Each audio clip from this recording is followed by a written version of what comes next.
everyone, this is Nikki Batgirl D'Angelo, and this is another special report from SCAA News. Today is Tuesday Mayhem. I guess that will work, right? This morning, when I awoke after taking a long-needed sleep last night, which is why you didn't get a video, and I probably should have done one, and that's the way I was feeling as I woke up with guilt. But then my phone started going ding, ding, ding, because it comes out of that do not disturb mode pretty early in the morning. And all of a sudden, I look at my phone and it looked like 100 emails saying that there were posts in the Star Citizens support community and my own Star Citizens Addicts Anonymous. Let me correct that, our own. The Banu Merchantman, Xi'an Scout, and Idris all appeared in the store this morning. Of course, the Idris did not appear with any available units. They're going to release them throughout the day today. But you all just took right off with your purchasing. There is like no control over what we spend on this game, and we still can't even play it. I am amazed that we are within $80,000 of $32 million. This is crazy. We are currently working on the Aegis Surveyor. We unlocked the RSI Orion yesterday, and we're given a new stretch goal of $33 million of the Anvil Carrack, which will be the new exploration ship in the game. Currently, there are four. There's the LX, Aurora LX. There's the 315P from the 300i series. There will be variants of the Freelancer and variants of the RSI Constellation that will all fulfill that role. But now we're getting the granddaddy of them all, the Anvil Carrack.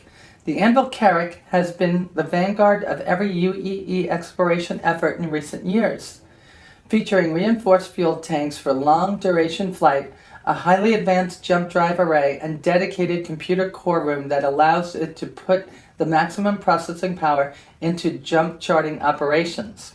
Originally a military exclusive, the Carrack is now available for civilian use as a Pathfinder spacecraft. Features onboard accommodation to allow for truly self-sufficient flight, including crew, medical, and repair facilities, and mapping-oriented sensor unit capable of always charting a route home. Incredible. Of course, we don't know exactly what the mechanics behind exploration is going to be. However, you're going to be able to go into a system, find a jump hole, and go through, and the whole thing is to be able to map your safe passage through it and back, so that can actually go into the UEE records as a jump point to whatever star system you discover. That's going to be wonderful. So you guys are tearing it up. And this is just hours before the live stream starts. My God, you guys are hitting that site so hard, it's not coming up. Okay, you're still at $31,928,614. West Coast should be right around 9 o'clock right now. People have had an hour or two to thaw their wallets out, to call the services, turn their credit cards back on, maybe talk to PayPal and tell them to activate their account again. So that number should start blowing up again rather rapidly in the next few minutes. Very, very, very, very amazed to see how wonderfully you're all doing. So let's take a look at what was supposed to be today. Here are some images of the Idris P from Aegis Dynamics. This is a Corvette series ship. The military version, which was for sale for quite a limited amount of time, has a railgun on the front. This particular version does not. It's going to be more oriented towards cargo and control of airspace instead of taking capital ships down. It's got a hangar bay for 3 Hornet-sized craft. When you look at the hangar bay, there was a lot of conjecture. If you didn't put Hornet in there, could you put 4 or 5 of something, put them side by side?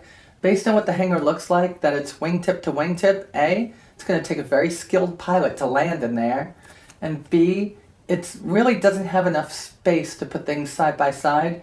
You might be able to fit 4 Aurora LNs in there, but I'd rather have 3 Anvil Hornets over 4 of the Aurora LNs any day. So we've got lots of gorgeous pictures here. And then I took a look at the screenshot of this work in progress, the Banu Merchantman.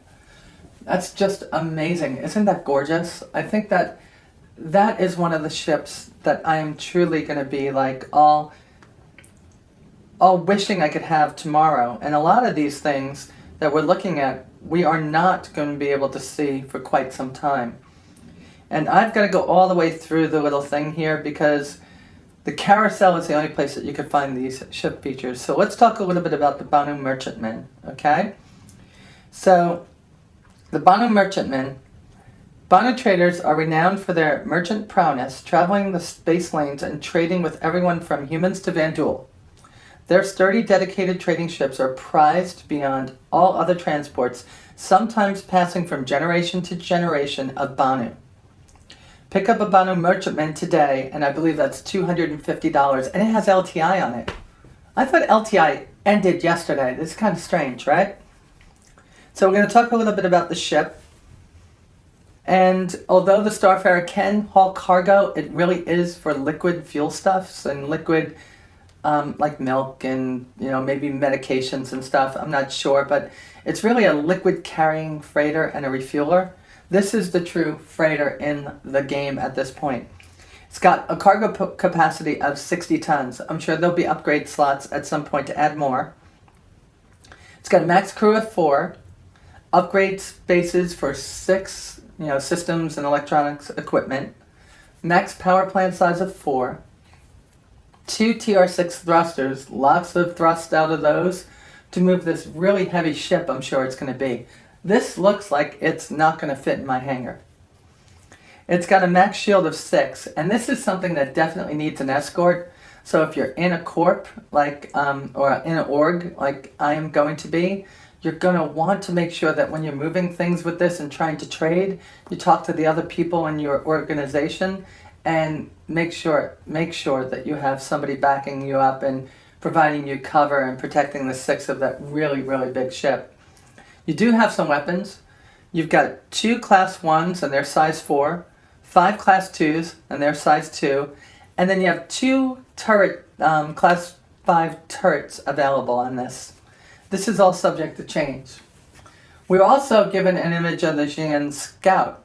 No, we weren't. We were given this blank image. I don't believe that this is something that we're going to see for some time. When you read the actual description of the Xi'an Scout, the Kar-2 is a light attack craft of the Xi'an military. Contrary to human ship design, the Kar-2 doesn't have a traditional main thruster, instead featuring an array of maneuvering thrusters and articulated rigs. This is going to be one of those ships that's definitely the bane of the UEE, and if you get one, it's not going to be the fastest ship out there, it's going to be the most maneuverable ship out there. This is going to be a heavy hitter for a light ship. Scout to me makes it sound like it's going to be small, but when I talk about the actual specifications on this vessel, it might just be that this thing isn't as small as they're making it out to be, because the first thing that you see, cargo capacity 0. Where else do we see that? We see that inside of the actual Hornet. So this is a Hornet, the anti-hero of the Hornet. It's got a max crew of 2, like the Super Hornet. Upgrade spaces, 4. It's got a max power plant size of 4. And you're not going to get a max thruster size because it doesn't have them, but it's going to have 18 TR2 thrusters. Remember, in space, it doesn't matter how big your engine is, and it matters how much thrust you have. So whether that thrust is coming from 2 big engines or 18 little ones, it's all going to equal out. It's got a max shield of 4, so it's, a lot of the ships that we have max shields of 3, a couple of them with 2. The bigger giant merchantmen and bigger vessels seem to have 6s and 7s. This puts it right dead in the middle, and it looks like it's going to need it because it's probably a smaller and thinner aircraft than most spacecraft. It's got 2 size 4 class 2 class 1 hardpoints and 4 size 2 class 2 hardpoints.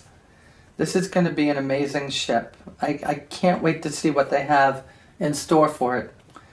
To my disappointment, there was no picture of the Mustang. And I didn't expect there to be. There's also no sale for one, as I didn't expect there to be either. The Mustang is going to be a starter ship, and they've said that they are going to sell it later on. And for those people that have purchased the Auroras and want to upgrade or cross-grade, actually not upgrade, cross-grade to the Mustang, they'll have a token to do so. Which leads me to my question for Wingman's Hangar that you'll see at the end of this episode. Alright, so that's pretty much what's going on right now. I'm just going to do a really quick look at the main page one more time, just to see if we broke 32 million as we're talking. I'd hate for that to happen. Nope, but we're now another $14,000 up. We're at 31,936,000. We are 2 hours away from the live stream. I can't wait for this to happen. So let's talk. We have Chris pimping the actual whole day, the whole thing today, the whole kit and caboodle. So this live stream is going to start, and I've never been a part of one. Some of you, a lot of you have been, and I can't wait to see what goes on. But I am sure that we're going to see a couple of things, like I said. We're going to see something that has to do with the dogfighting module. I'm not holding my breath for it to come out. Crossing my fingers, but not holding my breath for it to come out before the end of the year. I want it to come out finished, done. I don't want it to come out where it needs work and isn't working very well. And when I mean done, I don't mean done. I mean ready for alpha. I also think that we're going to see a little bit more of the planetary spaces in the world. I mean, we've seen a couple, and I think that this is something that they're going to show us. And then they're going to throw some ships at us. They're going to talk about the Banu merchantman. They're going to talk about the Xi'an scout. They're not going to let you walk away from this without really considering purchasing it. And one of the draws to it today is that they do have LTI on it, which I didn't expect. I thought LTI was gone. Now, I understand why it's there, because possibly this was part of that last day of the sale. But maybe it's also because there's still a monetary value on these ships. We're buying it with real money, and I keep saying this. We're not buying ships. Maybe that's what it's turned into. Maybe we've showed them that we're willing to spend this much money on a ship. I see other companies starting along this route now that it's been so successful with Cloud Imperium Games. You could look at Sony, who, that would be the last company I would think would do it, is doing it with EverQuest Landmark and EverQuest Next now, selling you alpha, beta slots and giving you pickaxes and stuff like that for that game. So a lot of companies are going to follow through on this, and I'm saying just be a little bit aware of this, that you're turning the average cost of a game from $60 into hundreds and thousands for some of us. Now we're passionate about it, but I know that we get it, that we're pledging to actually get this game made, but I think it could be misunderstood on the outside as a willingness to pay a lot of money for a game in the future. And that's just not right. I don't want that to happen, because Chris offers us a different way with these other companies like Sony. They're the big ones that Chris is trying to do this without. I just want to say thank you to everybody that's been subscribing to the show. For those of you that have gifted things to the show, and for all of you that are both contributing to this thread, the SCAA and the We Can't Talk About It Subscribers Den, which I didn't know, and also to Warhawk's Star Citizens support community. Thank you very much, because you're giving a lot of passion into the game and making it all worthwhile. So just a couple of last things before we go. The two ships that we talked about today that are for sale for everybody that can afford them are collectively $400. $250 for the Banu merchantman, which is right in line with where it should be, and $150 for the Xi'an scout, which is going to be right around the same, well, exactly the same price that the non-LTI version of the Gladiator was. So where are we going from here? Or actually, wasn't that the price of it? I'm not sure. I bought it the first time around and got lucky enough to get LTI on it. So where are we going from here? We've got the live stream in just under 2 hours, and there's going to be a lot, you are going to need a ton of willpower to go through that without spending more money. And I expect to see a little bit of the dogfighting module. I'm sure it's not done yet, but they're going to show us where they're at. I expect to see a little bit of the planetary module so they could show a few more scenes of people walking around in the actual virtual worlds that are going to be the planets. I expect there to be a couple more ships that they talk about, and possibly not new ones, probably the old ones, maybe giving us updates on the actual models of the Freelancer and how the rework of that's going. Maybe possibly on the Constellation and the Avenger, since remodeling those has been talked about. I'm not sure. So what I'm going to do is I'm going to come back and I'm going to do a really quick after the live stream episode so I could talk about facts instead of rumor and conjecture. That's all I got for you right now. Thank all of you, all of the new subscribers. Thank you very much, Romantics and The Whole Truth, for giving me the shout out. And I want all of my viewers to watch that because they are amazing also.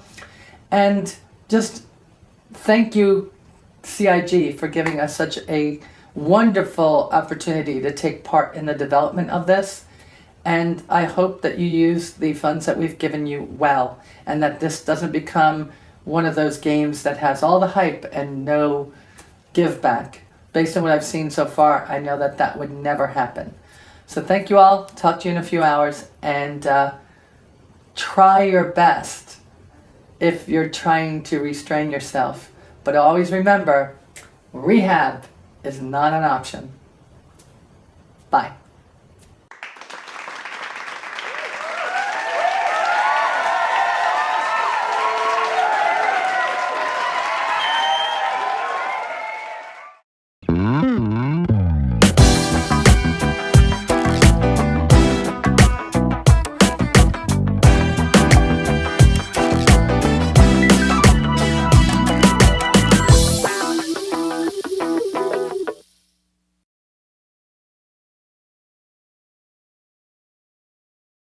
Guys, it's very important we get these medical supplies through. I need you both watching my 6, but we got a problem.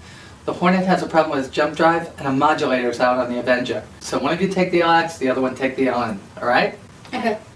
I want the LN because it's 4 cannons. But I'm not just going to take the LX just because that's 2.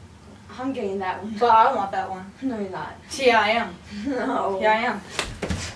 Hey guys, Nikki Batgirl D'Angelo here. As you can see, I have my hands full. I was wondering, if I have an LN and an LX, and I apply an LN token to my LX when my boys are covering my 6, could I then remove it later when they're at school or football or out with their dates and just use the LX as my exploration ship? Or does that burn that token and turn it into another LN for good? Just want to know, single moms, we don't really have that much money to spend an all ship for every one of our children.